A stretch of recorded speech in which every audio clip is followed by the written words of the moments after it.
Hello, my name is Rodgers. I'm a kindergarten teacher here at Hardwick Elementary. I've taught 5 years of kindergarten here at Hardwick and 4 years of kindergarten at Wheelock. I'm here today to talk to you guys about Love and Logic. This is a program that I've started using about 7 or 8 years ago. My first year of teaching, I was burnt out. I was tired, I was exhausted, I was angry all the time, and I really thought that I had chosen the wrong career. And then I stumbled upon something called Love and Logic, which is a behavior program that you can use in any grade that you teach. And after I turned my attention to Love and Logic and went to the training in Colorado, it changed my entire aspect of teaching. I changed the way I thought about teaching, how I viewed the kids, and how I viewed myself as a teacher.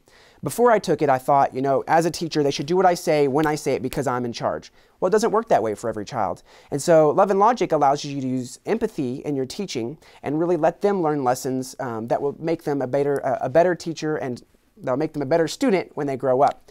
One of the things that you're going to use is you always start with empathy.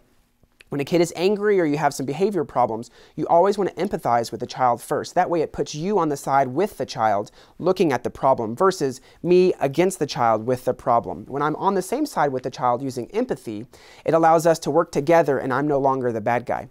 Another thing that I always use in my classroom is I always describe what I'm going to do versus what the child's going to do. For example, I take children out to recess who have finished their work. Or I allow kids to work on the next assignment when they finish their first one. It allows the power to be transferred to the child versus me taking the power away from them. Another thing that I always try to focus on is whose problem is it?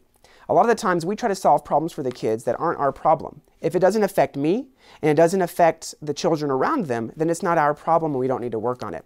Another one that we need to work on, along with empathy, is you let empathy do the consequences, not me. So that if you let empathy be part of the issue and you let them feel the emotion of what's just happened, it's no longer me punishing the child, it's that empathy really making them open their eyes and think about what they've done.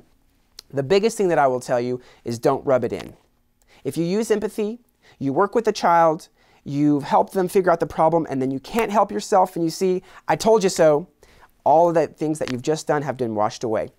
Some good things that you can use that will help use empathy is some questions you could say, would you rather? So if a child has a problem and you can say, would you rather talk to the friend? Would you rather have Mr. Rodgers solve it? Or would you rather walk away? Again, it transfers the power to the child. Another one that I like to use is feel free to. Instead of saying you have to sit down, it's feel free to stay on the carpet if you're sitting on your bottom.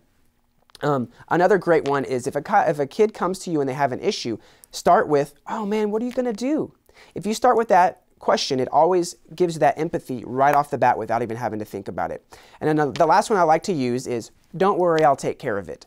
This allows me to have some time to think about what I'm going to do and not come at them with anger, but think about it and then come back to them when I have some empathy ready. Hope these tips were helpful. Good luck.